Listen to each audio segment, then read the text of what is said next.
जैसे आप पास जाकर देखोगे आज भी पुराने हिसाब से बना हुआ चूल्हा है और ये आपके बर्तन रखे हैं, इन पे ये बनते हैं, ये कढ़ी वगैरह सब इनमें बनता है।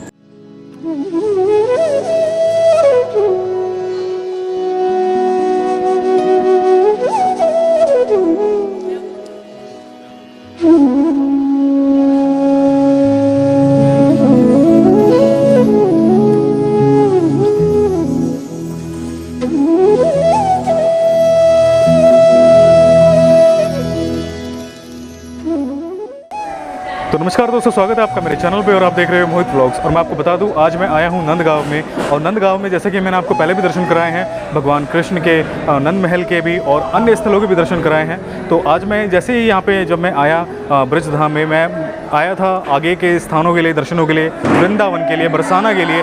लेकिन जब मुझे पता चला कि वृंदावन टोटली बंद है, वहाँ पे दर्शन नहीं करने जा सकता और ना ही मैं आपको दर्शन करा सकता। और बरसाना में भी जब मैंने वहाँ पे पूछा, मेरे वहाँ पे जितने भी लिंक्स हैं उनसे मैंने पूछा, तो उन्होंने मुझे यही बताया कि अभी आप बरसाना में भी दर्शन नहीं कर सकते हो। शाम को आप केवल संध्या की आरती के टाइम पर आप आ सकते हो, तो आपको दर्शन हम करा देंगे। लेकिन वहाँ पे शूट की परमिशन मुझे नहीं मिली है। तो मैं वापस नंदगांव में आया हूँ। जब मैंने नंदगांव में जैसे ही मैं आया तो मेरी नंद महल पे जब नज़र पड़ी तो दूर से ही मैंने आपको, जैसे कि मैंने आपको पहले भी बताया है, दूर से ही भगवान कृष्ण का जो ये नंद महल है दूर से ही आपको देखने को मिलता है। और जिस प्रकार ये सजाया हुआ है भगवान कृष्ण का ये नंद महल, पूरी तरीके से दूर से ही जगमगा रहा था हीरे की तरह। और जैसे कि मैंने आपको पहले भी बताया है, बहुत सुंदर तरीके से यहाँ पे साज सज्जा भगवान की सजाया जाता है। पूरे नंद महल को सजाया जाता है, पूरे नंदगांव को भी सजाया जाता है।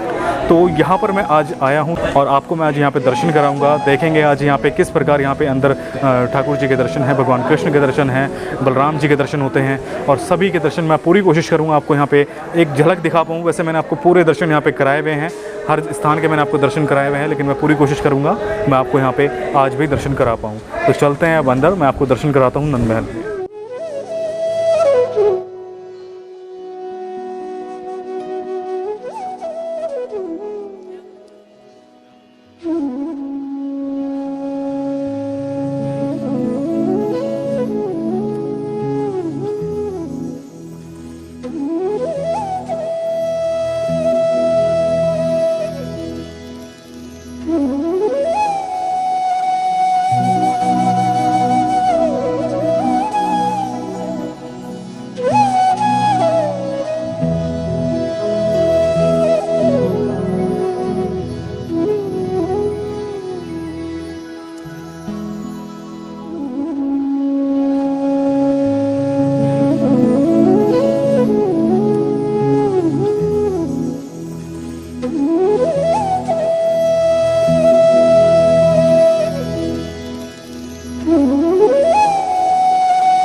राधे राधे। राधे राधे। आप ये जो भोग लगाया हुआ है ठाकुर जी को, इस भोग का क्या महत्व है इसके और कितने भोग लगे हुए हैं ठाकुर जी के? पहले तो मैं आपको इस महल के बारे में यहाँ से बताता हूँ। जहाँ आप लोग खड़े हैं ये नंद बाबा का महल है, नंद भवन। यहाँ भगवान कृष्ण 9 साल और 49 दिन इसी स्थान पर रहे हैं, क्योंकि भगवान श्री कृष्ण का जन्म हुआ था मथुरा में कंस की जेल के अंदर में। रातों रात वसुदेव जी ने उनको पहुँचा दिया यमुना पार करके गोकुल में। जब पूतना, सक्टासुर, अगासुर, बकासुर, तृणावर्त आदि राक्षस जब नंद बाबा को तंग करने लगे तो नंद बाबा गोकुल को छोड़कर भगवान कृष्ण को 2 साल और 3 दिन की अवस्था में यहाँ नंदगांव में लेकर आए थे। यहीं भगवान कृष्ण 9 साल और 49 दिन यहीं से सारी बाल लीलाएं। ये नंद भवन है। यहाँ भगवान कृष्ण का पूरे परिवार समेत दर्शन है। जिस प्रकार से अयोध्या में मर्यादा पुरुषोत्तम भगवान श्री राम का घर है, उसी प्रकार से यहाँ लीला पुरुषोत्तम भगवान श्री कृष्ण का ये निजी घर है। सबसे बड़े पगड़ी बांधे हुए नंद बाबा हैं, जिनके नाम से हमारा ये गांव बसा हुआ है, नंदगांव धाम। ये बड़ी वाली हैं यशोदा मैया, बीच में कृष्ण और बलराम दोनों भाई हैं। मैया की तरफ के छोटे भैया कन्हैया हैं, बाबा की तरफ में बड़े भाई हैं बलराम जी। जिस प्रकार से हम आप लोगों के घर में अधिकांशतः छोटे बेटे पे माता का प्यार अधिक होता है और बड़े बेटे पे पिताजी का प्यार अधिक होता है, यहाँ पर दोनों भाई उसी रूप से विराजमान हैं। कोने में राधा रानी है। हमारे यहाँ राधा रानी की ससुराल है। ससुराल में जैसे बहू बेटी पर्दे से रहती हैं, यहाँ राधा रानी उसी रूप से सास के बगल में पर्दे से विराजमान है। राधा रानी के नीचे में दो छोटी छोटी जो प्रतिमाएं हैं वो रेवती जी और रोहिणी जी हैं, बलराम जी की माता और बलराम जी की पत्नी। इधर कोने में भगवान के संग खेलने वाले सखा हैं श्री दामा और मधुमंगल सखा, जिन्हें प्यार से भगवान धन सुखा और मन सुखा कहते हैं। यहाँ भगवान कृष्ण का पूरा परिवार है। आप लोग संसार में जहाँ कहीं भी दर्शन करोगे वहाँ बलराम जी का गोरे रंग में दर्शन करोगे, और बलराम जी कहीं श्याम वर्ण में होंगे तो वहाँ वंशी नहीं बजाते हैं, क्योंकि बलराम जी जो हैं वो हलधारी हैं। लेकिन हमारे यहाँ दोनों भाई वंशी बजाते हैं, दोनों भाइयों का श्याम वर्ण में दर्शन है। ऐसा अद्भुत और अलौकिक दर्शन आपको संसार में कहीं नहीं मिलेगा। ऐसा क्यों है? इसके यहाँ दो भाव हैं। पहला भाव है बड़े भाई का कर्तव्य होता है छोटे भाई की रक्षा करना। यहाँ पर कंस के राक्षस आते थे कृष्ण को मारने के लिए, और उनको ये बताया जाता था कि कृष्ण जो है वो काला है और वंशी बजाता है, इसलिए बलराम जी कृष्ण रूप बनाकर रहते थे। कोई भी राक्षस आएगा वो मुझे कृष्ण समझ के मुझसे युद्ध करेगा। और दूसरा भाव है बलराम जी कृष्ण भगवान को चिढ़ाते थे। आपने एक सूरदास जी का पद सुना होगा, मैया दाऊ मोहे खिजायो, मूसों कहे मूल को लीनो, तू यशमत कब जायो, और गोरे नंद यशोदा गोरी तू कत कारो आयो। बलराम जी कृष्ण भगवान को चिढ़ाते थे, मैं गोरा, मेरी मैया गोरी, मेरे बाबा गोरे, तू यशोदा मैया का जाया हुआ नहीं है, तू तो हमने पैसे दे करके मोल खरीदा है। तो यहाँ यशोदा मैया ने दोनों भाइयों का झगड़ा शांत करने के लिए दोनों ही भाइयों को एक ही जैसा लकुट बंसी सब एक ही जैसा श्रृंगार। ऐसा अद्भुत और अलौकिक दर्शन आपको संसार में और कहीं नहीं मिलेगा। ये आज ठाकुर जी को 56 भोग लगाए गए जी। महत्व तो ये है साहब, देखो ठाकुर जी को हमारे यहाँ जो है शास्त्रानुसार इसमें वर्णन है कि ठाकुर जी को 56 भोग ही बड़े प्रसन्न, 56 भोग और 3600 व्यंजन, जिसमें मिठाई और नमकीन हर तरीके के होते हैं। ठीक है, ये किसी भक्त की तरफ से, जैसे जिसकी कोई मनोकामना हो या किसी की भावना हो तो उसकी तरफ से। तो आज की जो सेवा है ये हमारे सतीश जी हैं, तो उनकी टैगोर पब्लिक स्कूल के नाम से उनकी तरफ से आज ये सेवा आनंद भवन में यहाँ यहाँ पे जो जन्माष्टमी का महोत्सव मनाया जाता है, इस बार किस तरीके से जन्माष्टमी किस प्रकार? देखिए, जन्माष्टमी महोत्सव हमारे यहाँ पे 11 तारीख को इस बार मनाई जाएगी। सब जगह जन्माष्टमी संसार में हर जगह मनाई जाती है, लेकिन हमारे यहाँ जो उत्सव होता है वो जन्माष्टमी के एक रोज़ बाद नंदोत्सव, वो केवल नंदगांव में ही मनाया जाता है। ठीक है, उस रोज़ यहाँ कृष्ण बलराम दोनों भाई बाहर पालने में दर्शन देते हैं। वहीं बाहर सब भक्तों के बरसाने वाले जो गोस्वामी वर्ग समाज ब्राह्मण लोग हैं वो यहाँ आते हैं। उस दिन समाज बधाई गाए। अभी भी जो आप बाहर देख रहे हैं, अभी कोरोना काल है, इस वजह से थोड़ा ये वो चल रहा है, लेकिन अभी हमारे यहाँ जो नियमानुसार जो सेवा है वो अंदर सेवा वो चल रही है। हमारे यहाँ रोज़ सुबह शाम बधाई गायन होता है ठाकुर जी का। अभी बधाई गायन हो रहा है, उसके बाद में फिर ऐसे उसी प्रकार से पूरी इसी क्रम में सेवा है, तो उसी क्रम में चलेगा। तो यहाँ पे भगवान के शयन कक्ष भी है जी। शयन कक्ष में प्रवेश नहीं है, लेकिन आप नहीं, हर किसी का अंदर में ही शयन कक्ष है यहाँ पे शयन कक्ष जी। तो अगर बाहर जैसे हम नहीं जा सकते, आप दर्शन कराने नहीं, अंदर नहीं जा सकते। हमारा जो मंदिर है ये पुष्टि मार्गी मंदिर है। यहाँ जो है वल्लभकुल संप्रदाय से पुष्टि मार्गी मंदिर है, तो यहाँ अपरस की सेवा होती है। ठीक है नहीं, तो यहाँ मुखिया जी जो पुजारी जी हैं वो किसी से टच नहीं हो सकते हैं। तो यहाँ पर माँ यशोदा की रसोई भी है जी, ऊपर में रसोई है, अच्छी रसोई है। हाँ, रसोई के दर्शन हो सकते हैं आपको। मैं आपको बता दूँ, ये है यहाँ पे नंद महल से जैसे ही आप दर्शन करके बाहर आते हो यहाँ से, और यहीं से बिल्कुल टच में यहाँ से आपको यहाँ पे जो रसोई है माँ यशोदा की, मैं आपको वहाँ पे लेके चल रहा हूँ।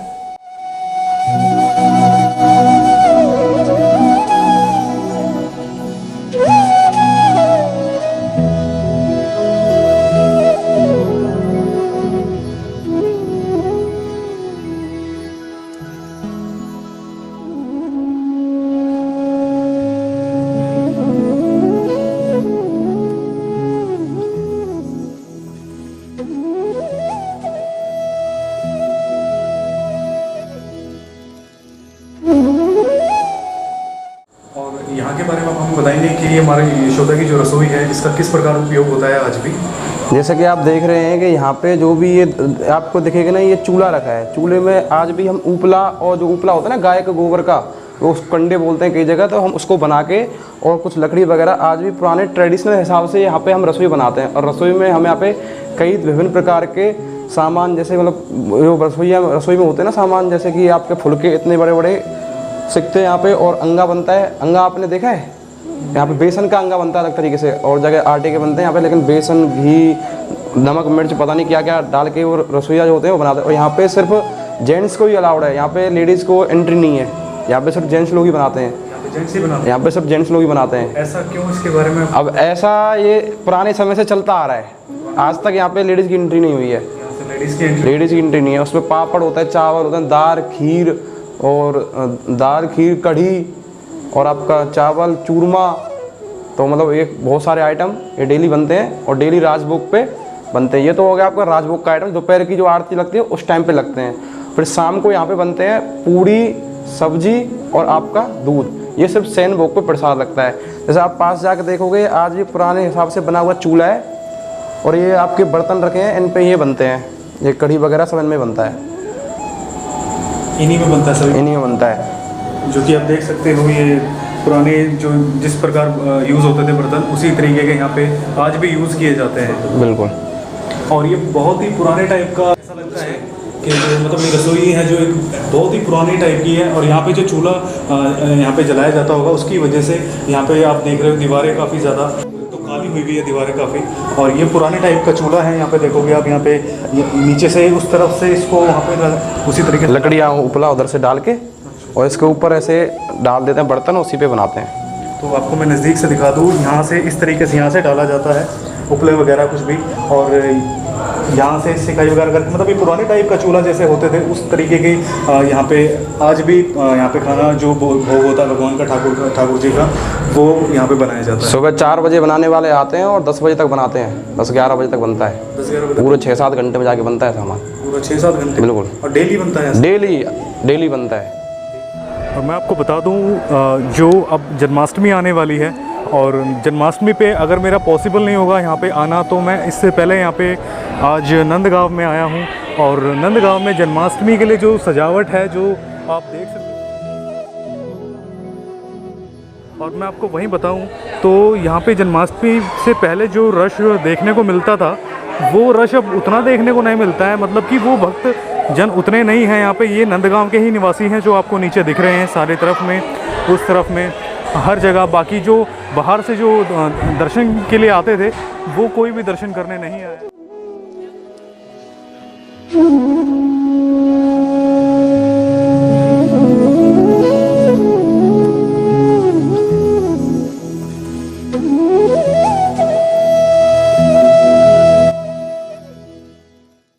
आप देख सकते हो पूरा जिसे कहते हैं जैसे जिस प्रकार दिवाली पे लड़ियाँ उससे जगमगाता है हर जगह उसी प्रकार ऐसा लग रहा है बिल्कुल कि नंदगांव में भी दिवाली है। सभी नंदगांव के ही निवासी हैं वो।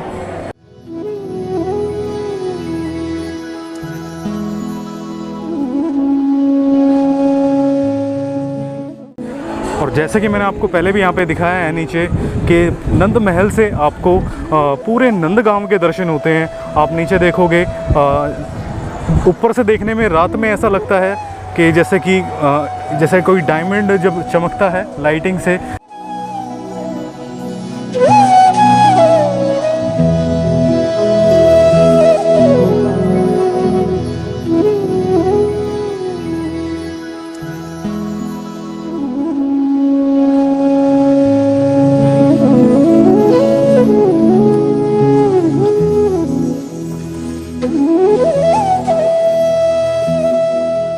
अगर मेरा पॉसिबल नहीं हुआ यहाँ पे आना तो इसी वजह से मैं यहाँ पे पहले आया हूँ और आपको मैंने दर्शन कराए हैं।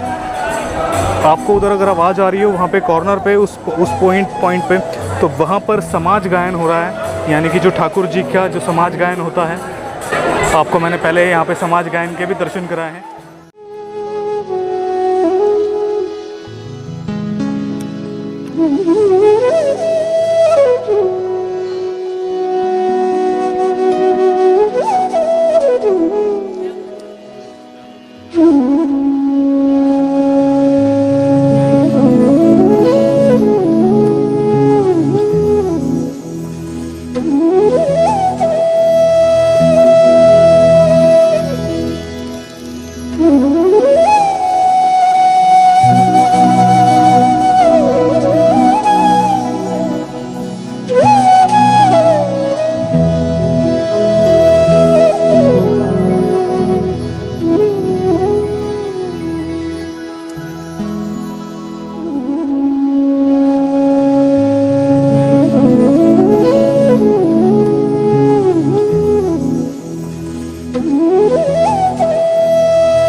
यहाँ पे मैंने आपको दर्शन कराए नंद महल में, आपको कैसा लगा। और मैं आपको बता दूँ एक चीज़ कि यहाँ पे जो जन्माष्टमी पे और यहाँ पे जिस प्रकार यहाँ पे सभी साज सज्जा जो भगवान की होती है वो यहाँ पे एक हफ्ते पहले ही यहाँ पे देखने को मिल गई है। मैं यहाँ पे दर्शन के लिए आया था। और नंदगांव में एक चीज़ आप सभी को मैं कहना चाहता हूँ कि आप सभी ने मुझे काफ़ी कमेंट्स आए मेरे पास में कि आप बार बार आप नंदगांव के दर्शन करा रहे हैं। तो मैं आप सभी को बता दूं कि अभी जो ब्रज के अन्य स्थल हैं, वृंदावन है, बरसाना है, वहाँ पे जो मेरे लिंक्स हैं वो मुझे बता रहे हैं कि वहाँ पे दर्शन करना अभी पॉसिबल नहीं है। सभी दर्शन बंद है, वृंदावन में भी, और बरसाना के दर्शन अभी खुले हैं, लेकिन उनमें भी अभी पॉसिबल नहीं है कि अभी मैं आपको दर्शन करा पाऊँ लाइक किसी भी वे में। तो अभी जो पॉसिबल है, जो नंदगांव में मैं आपको दर्शन करा पा रहा हूँ।